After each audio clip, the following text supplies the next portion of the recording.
São 7h35 e chegou o nosso momento do quadro Ideias e Negócios. Pessoal, nós estamos oficialmente no mês da mulher e nos próximos dias o Bom Dia Sergipe deve abrir espaço para falar aqui de alguns assuntos relacionados às mulheres. E hoje no quadro Ideias e Negócios a gente quer discutir com vocês o empreendedorismo feminino. Existe uma estimativa de que o Brasil tenha cerca de 30 milhões de mulheres empreendedoras. Apesar disso, de acordo com os dados da PNAD, que é uma pesquisa do próprio IBGE, as mulheres recebem menos. E a gente vai fazer contato com Alexandre Porto para falar um pouco sobre esse mercado tão importante. Alexandre, bom dia para você, seja muito bem-vindo mais uma vez ao Bom Dia Sergipe. Eu queria falar sobre algo que sempre vem à minha mente quando eu penso em empreendedorismo feminino, é pensar em mulheres que são chefes de família. A gente sabe que no Brasil isso é uma grande realidade. Mães solo, mulheres que desenvolvem atividades e que tentam encontrar formas de gerar renda e manter atividades, por exemplo, ligadas à maternidade, que exigem também a questão do tempo e a presença da mulher perto dos filhos. Daí a importância também social do empreendedorismo para essas mulheres, né, Alexandre? Bom dia, Priscila. Bom dia a todos que nos assistem na manhã de hoje, iniciando o mês de março. Como você diz, um mês que destaca, né, a mulher, como um mês em que as mulheres acabam estando mais em evidência em função do seu Dia Internacional na próxima semana.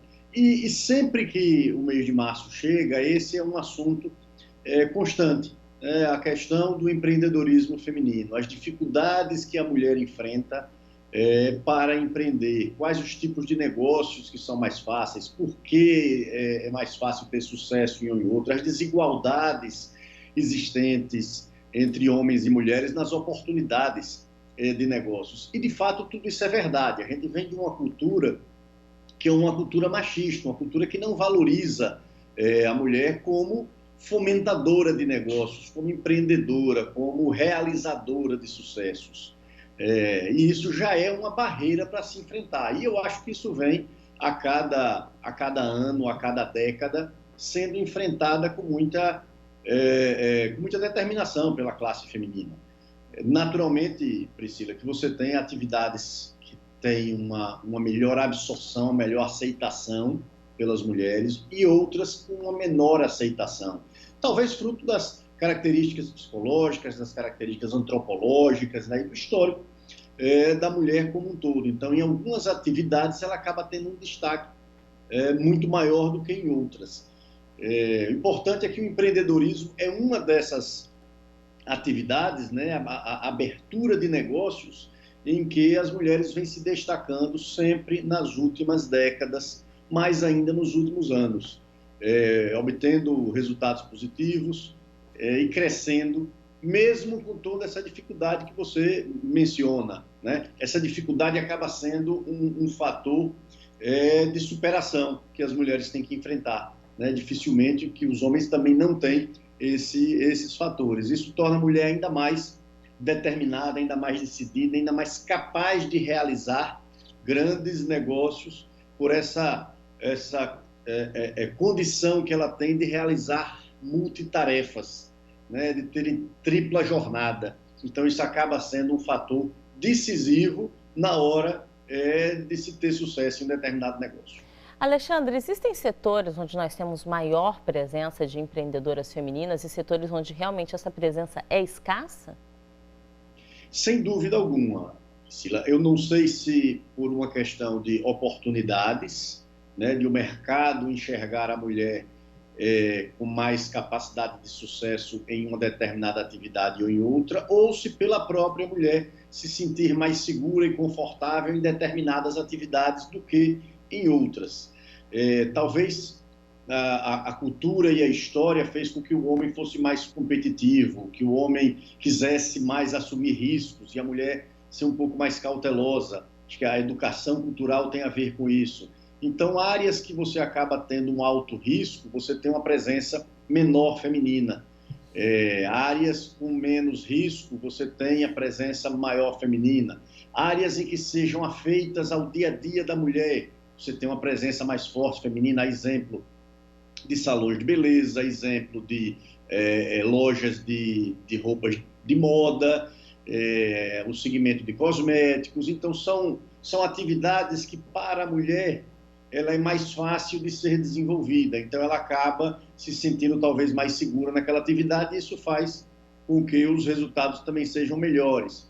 Já em áreas, por exemplo, a área de tecnologia da informação, a área que tem uma presença masculina muito forte, as startups, que são essas grandes novidades, é uma presença masculina muito forte. Talvez pela dificuldade, né, que se tem captação de recursos, pelos desafios que são, e pode ser que as mulheres não tenham sido culturalmente educadas para esses desafios, e aí elas acabam optando em áreas e segmentos que lhes são mais seguros, mais fáceis ou mais adequados, né, à sua personalidade de lidar bons resultados. E também tem uma questão, você citou a questão do machismo, né, Alexandre?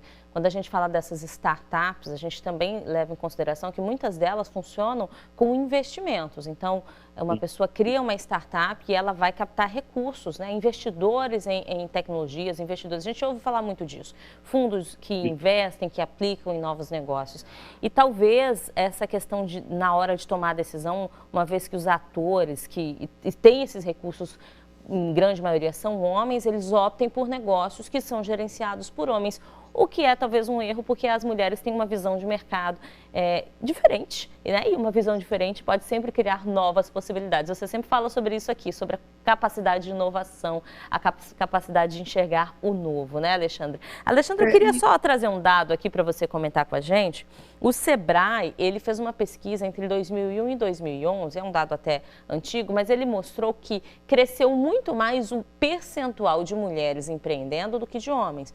Houve um crescimento de 21% de mulheres empreendendo contra 9% de homens naquele período.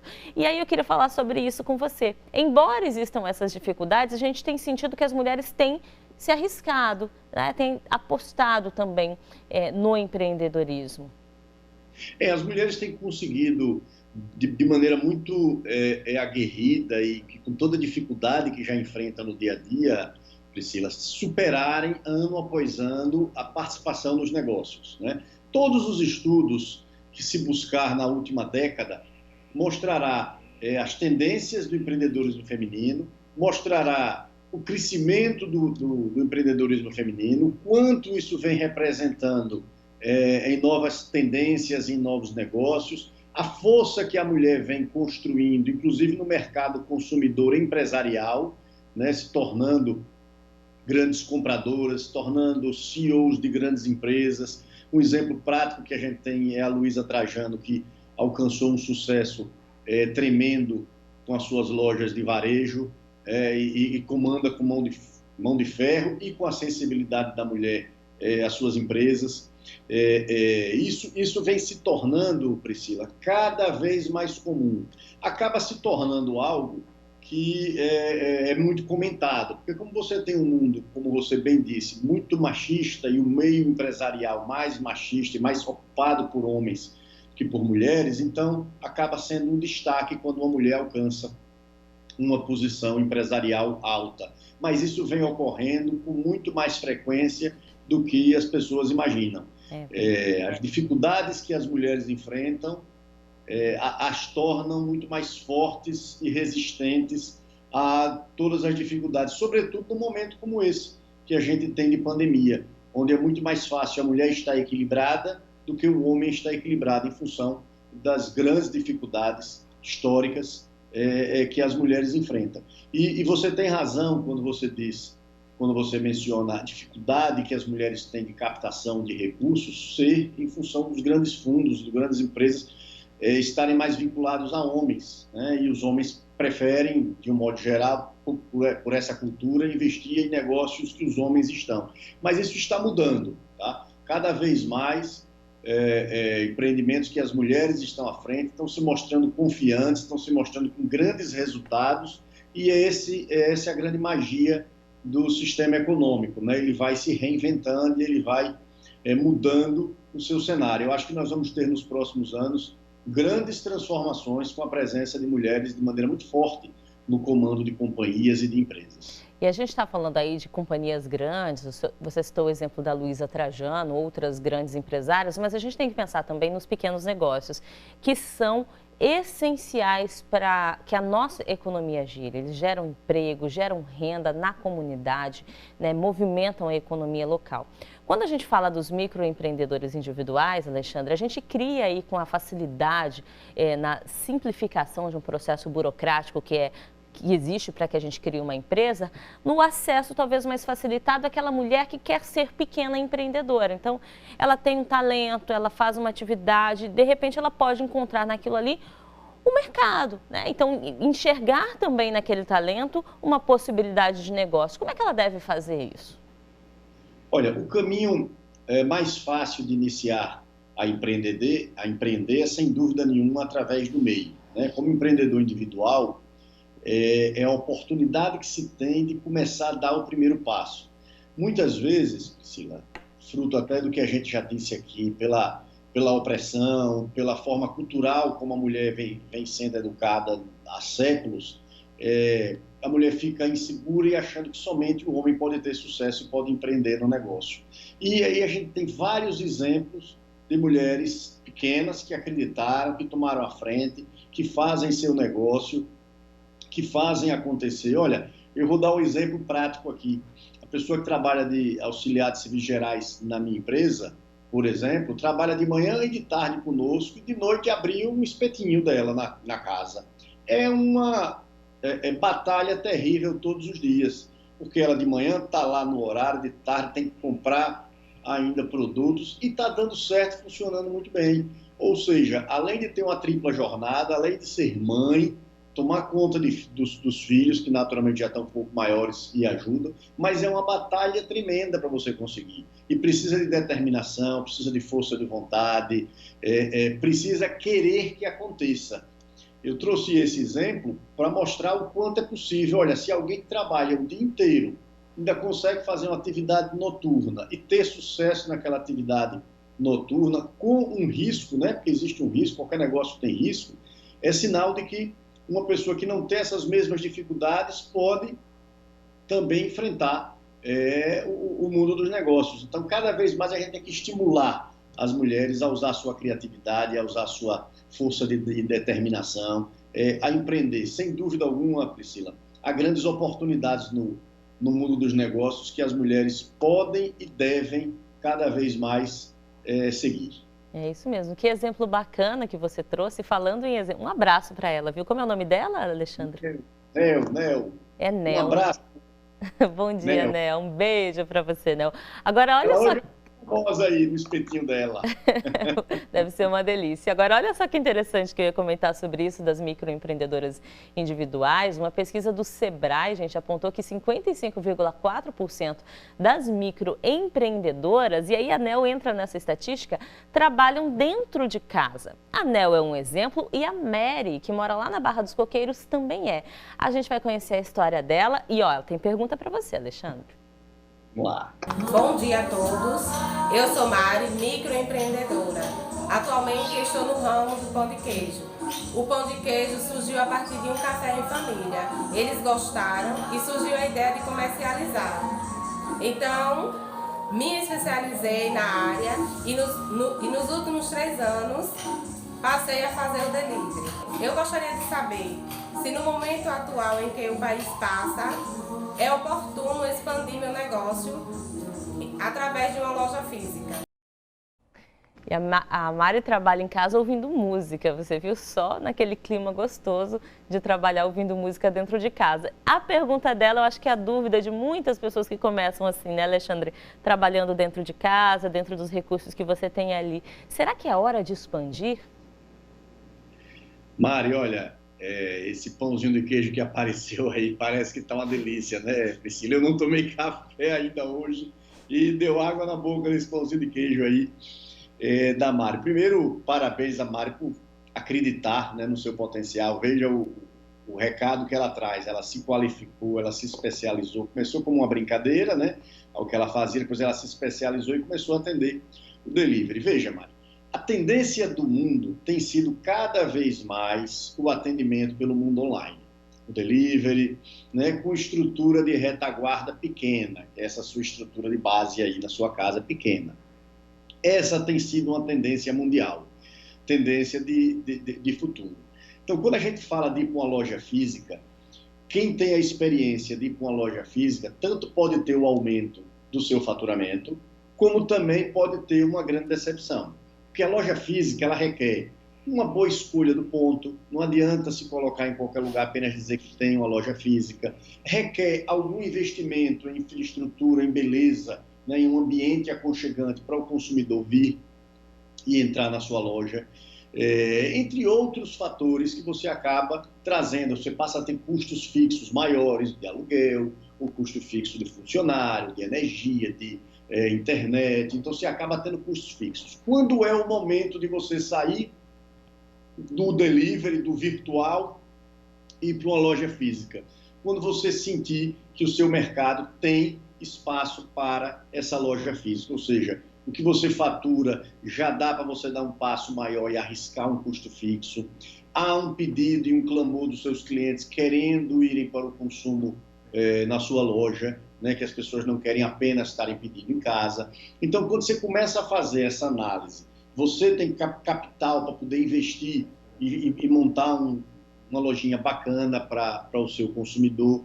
Então, nesse momento, é importante, se você sentir que o ambiente é propício, você pode dar o passo seguinte. Se não, talvez seja melhor aguardar um pouco mais. Veja, Priscila, o que acontece? A gente tem um sonho, o brasileiro tem um sonho, de um modo geral, de abrir o seu negócio, né? Isso em toda pesquisa sempre aparece.